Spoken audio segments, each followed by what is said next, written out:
न संघर्ष न तकलीफ तो खाक मचा है जीने में, बड़े बड़े तूफान रुक जाते हैं जब आग लगी हो सीने में। हमें आग लगानी पड़ेगी क्योंकि वही आग हमारे आलस्य को जलाएगी, और जब आलस्य जल जाएगा तो हमारी मंजिल के लिए हमारी गति बढ़ जाएगी और हमारी मंजिल के पास हम बहुत जल्दी पहुंच जाएंगे। नमस्कार, मैं सागर रोदा आप सभी का स्वागत करता हूं आपके अपने परिवार सागर क्लासेस में, जहां आज का जो अपना टॉपिक है वो रहने वाला है किसान आंदोलन। किसान आंदोलन को अपन शुरू करने वाले हैं। बड़ा ही इंटरेस्टिंग टॉपिक है, काफी मजा आएगा। किसानों के आंदोलन को देखकर भी किसान खई होगी, किसान लड़वा ला गया, किसान आंदोलन करवा ला गया और उनका खिलाफ कारण खई हो, तो ये सब चीजें जान पाना बहुत मजा आए, बहुत ही आनंद आए। तो बिना किसी टाइम को गवाए शुरू करते हैं। किसानों के आंदोलन को देखते हैं क्यों किया गया था। तो किसान आंदोलन करने के कई कारण थे, जिसमें किसानों के ऊपर काफी ज्यादा भारी मात्रा में टैक्स थे, राज्य व्यवस्था जो काफी खराब थी, किसानों के साथ अत्याचार हो रहे थे, वहीं उनकी जो पैतृक संपत्ति थी यानी उनके पिताजी की जो दी हुई संपत्ति थी किसानों को, उनसे उनको वंचित कर दिया गया। तो काफी सारे तो किसान उनकी जो आत्मा थी वो तिलमिला गई और अब उन्होंने लास्ट में ठान लिया कि अब जो है हमें इनके विरुद्ध लड़ना ही पड़ेगा, उसके अलावा हमारे पास कोई चारा नहीं है। तो किसान आंदोलन के मुख्य कारण जो था वो था कर। सबसे मुख्य कारण कर यानी टैक्स काफी भारी मात्रा में थे। किसान जितना उगाते थे उससे ज्यादा टैक्स ले जाता है। अब जैसे लगाया भाई साहब तुम ज्यादा भाई साहब ले जाओ, तो किसान ने गाड़ी जी सही, अब तो नहीं, अब ठीक है। तो अपन जो है किसान आंदोलन में सबसे पहले बात करेंगे। सबसे प्रमुख किसान आंदोलन जो शुरू हुआ था मेवाड़ से, मेवाड़ किसान आंदोलन। मेवाड़ किसान आंदोलन, मेवाड़ के अंदर सबसे पहले किसान आंदोलन शुरू हुआ था और भारत का पहला संगठित किसान आंदोलन और सबसे बड़ा किसान आंदोलन जो था वो था बिजोलिया का किसान आंदोलन। बिजोलिया का किसान आंदोलन। इससे पहले एक छोटी सी घटना हुई, जिसको अपन आंदोलन नहीं कह सकते हैं, सिर्फ एक छोटा सा विरोध प्रदर्शन किया गया था चित्तौड़गढ़ में मातृकुंडी नामक स्थान पर। कहां पर? मातृकुंडी नामक स्थान पर। यहाँ पर क्या हुआ, किसान इकट्ठे हुए और एक जमकर प्रदर्शन किया 1980 में। किसके खिलाफ? वहां के महाराणा के खिलाफ, टैक्स को लेकर। लेकिन कोई उसका इतना बड़ी बात नहीं थी। किसान आंदोलन जल्दी समाप्त कर दिया। आंदोलन नहीं कह सकते, थोड़ा दिन जो आवाज लगाई पर तानमान नहीं पाचो बंद कर दिया। लेकिन सबसे पहला संगठित किसान आंदोलन भारत में, राजस्थान में नहीं, भारत में सबसे पहला संगठित किसान आंदोलन जो हुआ था वो हुआ था बिजोलिया किसान आंदोलन। बिजोलिया वर्तमान में भीलवाड़ा के अंदर है, अभी बिजोलिया भीलवाड़ा के अंदर है। लेकिन उस समय ये मेवाड़ रियासत का प्रथम श्रेणी का ठिकाना था। मेवाड़ रियासत का प्रथम श्रेणी का ठिकाना कौन? बिजोलिया। इस बिजोलिया की जो संस्थापक थे, जिन्होंने इसकी स्थापना की थी, वो थे अशोक परमार। कौन थे? अशोक परमार। ये रहने वाले जगनेर भरतपुर के थे, लेकिन इन्होंने किसकी स्थापना की? बिजोलिया की। और ये इनको कहां से मिला था? बिजोलिया, जो बिजोलिया है ये गिफ्ट किया गया था महाराणा सांगा के द्वारा, जब अशोक परमार ने खानवा के युद्ध में, लेकिन 1527 में हुआ था। किस के बीच में हुआ था? आप लोगों को ध्यान हो तो बताइए। 1527 में खानवा का युद्ध किस के बीच में हुआ था? महाराणा सांगा और बाबर के बीच में जब ये लड़ाई हुई थी। हालांकि महाराणा सांगा इसमें हार गए थे, लेकिन क्योंकि अशोक परमार ने इनका साथ दिया था, जंग के इनके जो है साथ लगे थे, तो हारने के बाद भी महाराणा सांगा खुश हुए, यार ठीक हो हार गया। अशोक परमार बड़ा बढ़िया आदमी, मतलब बढ़िया आदमी, मन बस अब दे दे। तो अशोक परमार ने दियो ये बिजोलिया इन्होंने गिफ्ट कर दिया अल्लाह को। तो अशोक परमार, तो बिजोलिया की स्थापना किसने की थी? अशोक परमार ने, है ना, अशोक परमार ने। ये कहाँ के रहने वाले थे? जगनेर भरतपुर के। ठीक है। अब इस बिजोलिया के अंदर उस 25 गांव समथिंग थे। कितने गांव थे? 25 गांव। और इन 25 गांवों में लमसम 15,000 लोग रहते थे। कितने लोग रहते थे? 25 गांव, और 25 गांवों में मिला रहा 15,000 लोग समथिंग लेवा। और 15,000 लोगों में से 10,000 तो वहां पर क्या थे? किसान थे। क्या थे? किसान। यानी आप देखो भैया, बहुत भारी मात्रा में किसान थे। तो बहुत भारी मात्रा में किसान थे, और उन किसानों में से अधिकांश जो किसान थे वो थे धाकड़ जाति के किसान। अधिकांश किसान जो थे वो कौन सी जाति के थे? धाकड़ जाति के किसान थे। तो बिजोलिया किसान आंदोलन शुरू करने से पहले अपन लोग थोड़ा देख रहे हैं बिजोलिया की स्थापना किसने की, वहां पर कौन सी जाति है, कौन ज्यादा थे, किसान थे, क्या सीन है। तो यहाँ तक आप लोगों को समझ में आ चुका होगा। तो वहां का उस समय का राजा जो था वो था राव कृष्ण सिंह। कौन था? राव कृष्ण सिंह। तो राव कृष्ण सिंह के समय किसानों पे 84 प्रकार के कर लगते थे, 84 टाइप का कर, 84 प्रकार का कर, गणा करना, है ना। तो और उसी के साथ एक कर था बेड बेकार कर। कौन सा कर? बेड बेकार कर। तो यहां तक आप सभी लोगों को समझ में आया होगा, यहां तक आप सभी लोगों को समझ में आया होगा कि क्या सीन था, बिजोलिया की स्थापना किसने की थी। अशोक पकड़ रहे हैं आपको वीडियो ऊंधो तो आते जो उंदरा तो कई ग्राम बाणा से ऊपर रेडियो में जो वीडियो ओ यार भी गजब अब मतलब जब समस्या ऐसी किसी कटी में आ जाओ नहीं पड़ा तो यार भाई दादा नो डू गजब यार। तो यहाँ तक आप सभी लोगों को आई होप समझ में आ चुका होगा कि क्या हुआ, क्या सीन था। चलिए यहाँ तक आप लोग भले शॉर्ट लिख सकते हैं इसको, फिर आगे बढ़ते हैं। ठीक है, कोई ना, भी चलता रहता है। चूहा था हाथी भी अगर आ जाए तो हम क्लास को कंटिन्यू रखेंगे, है ना। ठीक है, चूहे भी आते रहते हैं। तो चलिए यहाँ तक अपन आप लोगों को समझ में आ चुका था, आगे बढ़ते हैं। देखिए बिजोलिया किसान आंदोलन, भारत का प्रथम संगठित किसान आंदोलन अगर पूछ लिया जाए तो वो है बिजोलिया किसान आंदोलन। बिजोलिया किसान आंदोलन की शुरुआत 1997 में हुई थी और समापन इसका हुआ था 1941 में, यानी लमसम ये 44 वर्षों तक चला था। कितने वर्षों तक चला था? 44 वर्षों तक। कौन सा किसान आंदोलन? बिजोलिया किसान आंदोलन। 1897 से लेकर 1941 तक चलने वाला सर्वप्रथम भारत का संगठित किसान आंदोलन कौन सा था? बिजोलिया किसान आंदोलन। चलिए अब शुरुआत करते हैं, बड़े इंटरेस्ट के साथ, बहुत मजा आएगा। ठीक है, तो चलिए शुरुआत करते हैं। ये शुरू हो गया। तो 1997 के अंदर गिरधारीपुरा एक गांव है बिजोलिया का, जो मैंने बताया कि 25 गांव संगठन उसमें थे, तो उसी में से एक गांव था गिरधारीपुरा, और वहां पर एक गंगाराम ठाकर नामक किसान की मृत्यु हुई थी। तो उसकी मृत्यु भोज के अवसर पर वहां किसान एकत्रित हुए थे। तो अब सब किसान एकत्रित हुए तो सबके सामने एक जो कॉमन समस्या ये थी कि टैक्स कर बहुत ज्यादा थे। तो सब किसान परेशान थे कि यार जो भी मिलता है कि यार दुखी जिंदगी है कि खटिया काट कर दे उनकी ना कि कमाओ तो ये ले जाओ। तो सबकी ये समस्या थी।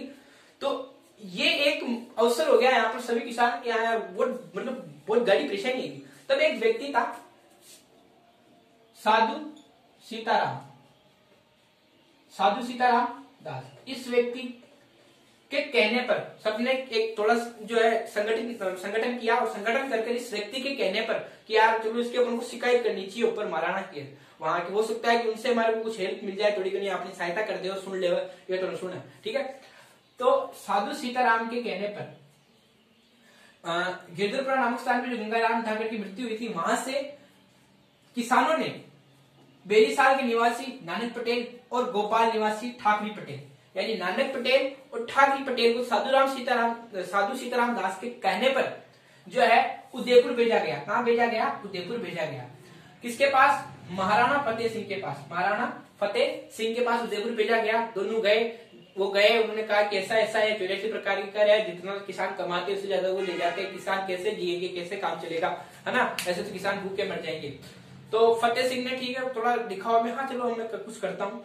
तो उन्होंने दिखावा में एक राजस्व अधिकारी हामिद हुसैन को कहा भी जाके क्या ये जो बात कह रहे हैं ये वास्तविकता में सत्य है क्या, है ना। तो वो गए, कौन गया? हामिद हुसैन गया, यहाँ जाकर देखा, सारी चीजें निरीक्षण किया अच्छे से, तो वापिस आया, बोला किसानों द्वारा जितनी भी बातें कही गई थी वो सत्य है, वास्तविकता में वहां कर ज्यादा बहुत ही ज्यादा है और बहुत ही भारी कर है। तो लेकिन फिर क्या हुआ? उदयपुर का महाराणा फतेह सिंह कहीं निकले पैसा एक्शन नहीं लियो, क्योंकि सब मिले हुए थे, सब चोर डाकू थे, ऊपर से लेकर नीचे थे, है ना, कहीं एक्शन नहीं लियो। अब जब एक्शन नहीं लियो तो भाई साहब 1903 में हालांकि किसान को जो किसानों का जो प्रयास था ये सफल हो गया, सफल नहीं हुआ, थोड़ी किसानों के हाथ में निराशा लगी, थोड़ा सा शुरुआत की थी संगठन के साथ, लेकिन थोड़ी निराशा हाथ लगी कि यार कहीं मतलब नहीं निकले तो जा रहे यार, और कहीं मतलब नहीं निकले, है ना। तो फिर 1903 में, क्योंकि अब भाई साहब जो यहाँ का जो स्वामी था, कौन था यहाँ का स्वामी? राव कृष्ण सिंह कहाँ का? बिजोलिया का,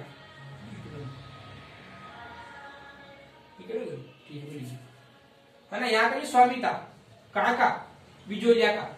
उसके हौसले बढ़ गए भैया कि जाके भी आके महाराणा ने कुछ एक्शन नहीं लिया, अब रुक जाओ तुम, है ना, मेरी शिकायत करने गए थे महाराणा के पास, थोड़ा उसको हौसले बढ़ गए, उसको अब रुक जाओ तुम।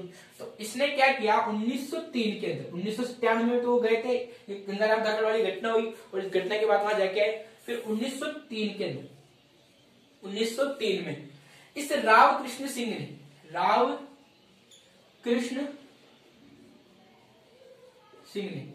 सिंह कौन था? बिजोलिया का स्वामी है, जिसके अंडर में सब कुछ था, ठीक है। तो राव कृष्ण सिंह ने क्या किया, 1903 के अंदर एक चवरीकर लगा दिया। अब ये चवरीकर क्या होता है? चवरीकर का अर्थ था कि किसी की भी बेटी की अगर शादी होती है तो उस शादी के अंदर जो राव कृष्ण सिंह को 5 रुपए का टैक्स दिया जाएगा। ओल्ड साहब पहली तरह साल को कर, फिर एक और कर, बेटी की शादी में किसान परेशान ओके अब ओके करा, बेटी की शादी करा कर देगा, क्योंकि उस समय 5 रुपए का मतलब था आज के जमाने के 50,000 रुपए। आज सरकार के बेटी की ब्याह हो रहा है जी हम 50,000 रुपए दो, हाँ सरकार तो किसान और फिर किसान के आज जो है आक्रोश आ गया कि ये कौन सा शिक्षा, जैसे अभी आ जाए कि भाई साहब बेटी की शादी करो 1 लाख रुपए पहले सरकार बोर्ड जमा करो, अरे मेरे अब 2-3 लाख में शादी करा निपटा दिया, तो 1 लाख रुपए सरकार में जमा कराओ, किडनैप भेज दो, मैं कार्ड निकाल ले जो सब क्या भी निकाल लो, है ना। तो किसान भी परेशान हो गए थे बैंक वाले 1903 में। तो अब किसानों ने क्या किया, बेटियों की शादी को तो कर दिया स्थगित, यार बेटियों को थोड़ा दिन और कवारी रखो भैया, रुक जाओ नहीं तो बर्बाद हो जाएगी सभी से। बेटियों की शादी को स्थगित कर इन्होंने क्या किया, फसलें बोना जो है बंद कर दिया। अब जब फसलें बो ही नहीं रहते तो कर किस बात का देंगे। तो इस बात थोड़ा सा कि जो है राव कृष्ण सिंह को इस बात की चिंता हुई, और फिर राव कृष्ण सिंह ने क्या किया, उन्होंने जो पहले टैक्स लिया जाता था वो 1/2 यानी आधा टैक्स लेते थे। मान लो कि 5,000 रुपए का माल हुआ, 5,000 में से 2,500 कौन ले गया, राव कृष्ण सिंह। लेकिन अब क्योंकि सबने खेती करना ही बंद किया, जिसने कहा ठीक है चलो आधा नहीं तो 2/5 हिस्सा दे दो, ठीक है 2/5 हिस्सा दे दो। चौरीकर को इसने क्या किया, आधा कर दिया। तो थोड़ा किसानों के अंदर इस बात को लेकर खुशी हुई कि चलो कुछ तो कम हुआ, एक तो चौरीकर भी कम हो गया, ऊपर से जो आधा टैक्स देते थे वो 2/5 ही रह गया। तो थोड़ी सी किसानों को खुशी हुई और एक उत्साह उनके अंदर आया इस चीज को लेकर कि हमारा संगठन, हमारे जो संगठित किसान भाई है वो जो कर रहे हैं उसका हमें रिजल्ट मिलेगा। और किसान आंदोलन में थोड़ी सी धीरे धीरे क्या आने लगी थी, गति आने लगी थी। अब देखते हैं 1906 में राव कृष्ण सिंह की हो जाती है मृत्यु और बिजोलिया का नया स्वामी बनता है प्रताप सिंह। राव कृष्ण सिंह की हो गई मृत्यु 1906 में और बिजोलिया का नया स्वामी बना प्रताप सिंह। अब जैसे प्रताप सिंह बना तो देखिए उस समय मेवाड़ रियासत के एक परंपरा थी कि जब भी कोई किसी भी जो है ठिकाने का स्वामी बनता है, राजा बनता था, तो उसको तलवार बंदाई कर देना पड़ता था। तलवार जो बनती थी उसका टैक्स देना पड़ता था। तो प्रताप सिंह ने इस तलवार बंदाई कर को किसके ऊपर डाल दिया, किसानों के ऊपर डाल दिया। क्या किसानों के ऊपर इस कर को डाल दिया, किसान दो थे मरो। तो किसानों वाह यार, हाँ गजब बात, तलवार था मंत्री स्वामी टू बन तलवार बंदाई कर में दिया, अच्छी वाह यार गजब भाई, ठीक है। तो किसान क्या हुआ, इस किसान जो थे वहां पे गुस्सा आ गया, कौन सा एक तो राजा बन हो रहा है कर हम दे, पहली कर कम की भाई साहब, एक तो 1903 में चवरीकर ले रहे वे जाता रहा और प्रताप सिंह जी आया, ये नया टैक्स कर लिया है, ये कौन सा सिस्टम है। तो फिर क्या हुआ, किसानों ने इस बार खेती करना तो बंद नहीं किया, टैक्स देना ही बंद कर दिया। अब टैक्स दे बोला चालू करने कर ले जा, अब तू कहीं कहे है ना, टैक्स दे बोला कर दे बोला है ना, जो भी चालू करने आज कर ले जा, ठीक है। तो किसानों ने प्रताप सिंह को कर देना ही बंद कर दिया। तो साधु सीताराम दास के नेतृत्व में जो ये किसान आंदोलन चल रहा था, तो इन सभी जो किसान नेतृत्व करता थे उन सबको 1913 में जो विरोध कर रहे थे प्रताप सिंह का, वो सबको जेल में डाल दिया गया, उन सबको जेल में डाल दिया गया। तो फिलहाल क्या आज की इस एपिसोड में, क्लास में नहीं एपिसोड में, हमने जो किसान आंदोलन के बारे में जो भी हमने किसान आंदोलन में जो भी देखा, उस किसान आंदोलन में आज तक हमने ये देखा कि साधु सीताराम और किसान आंदोलन के जो नेतृत्व कर रहे थे वो जेल में जा चुके हैं। कल हम इससे आगे वाले देखेंगे, कल वाले वीडियो में हम इससे आगे बढ़ेंगे। फिलहाल आज की इस वीडियो में इतना ही, लेकिन जाते जाते एक बार फिर से जो स्टोरी को फास्ट जो है हम 2x की स्पीड में डालकर देख लेते हैं, ताकि दिमाग को थोड़ा थोड़ा स्टोरी सेट हो जाए और क्लियर हो जाए। चलिए, हमने बात की थी किसान आंदोलन की। तो सबसे पहले 1880 के अंदर मात्र कुंजी चित्तौड़ में हुआ, लेकिन उसका कोई किसान आंदोलन नहीं कह सकते, वो उसका कोई परिणाम नहीं निकला। लेकिन हमने देखा बिजोलिया किसान आंदोलन, बिजोलिया किसान आंदोलन 44 वर्षों तक चला था। बिजोलिया की स्थापना किसने की थी, अशोक परमार ने। अशोक परमार को किसने गिफ्ट में दिया था, महाराणा सांगा ने। क्यों दिया था, क्योंकि महाराणा सांगा का साथ दिया था अशोक परमार ने खानवा के युद्ध में, जो कि 1527 में हुआ था, ठीक है। 44 वर्षों तक ये चला था। 1897 से प्रारंभ होकर 1941 तक ये चला। हमने देखा कि 1897 में गिरधरपुरा नामक स्थान पे गंगाराम ठाकर नामक किसान की मृत्यु हुई थी। उसकी मृत्यु भोज के उपलक्ष्य कार्यक्रम पे जो किसान आए वहां पर एकत्रित हुए थे, वहीं से साधु सीताराम दास के कहने पर जो बेरीसाल निवासी जो नानजी पटेल थे और भोपाल निवासी ठाकुर पटेल थे, उनको उदयपुर महाराणा फतेह सिंह के पास भेजा गया। फतेह सिंह के पास वो गए। फतेह सिंह के जाने के बाद में उन्होंने फतेह सिंह के पास बताया सारी घटना। फतेह सिंह ने एक राजस्व अधिकारी भेजा, लेकिन उसका कोई रिजल्ट नहीं था, कोई एक्शन नहीं लिया गया।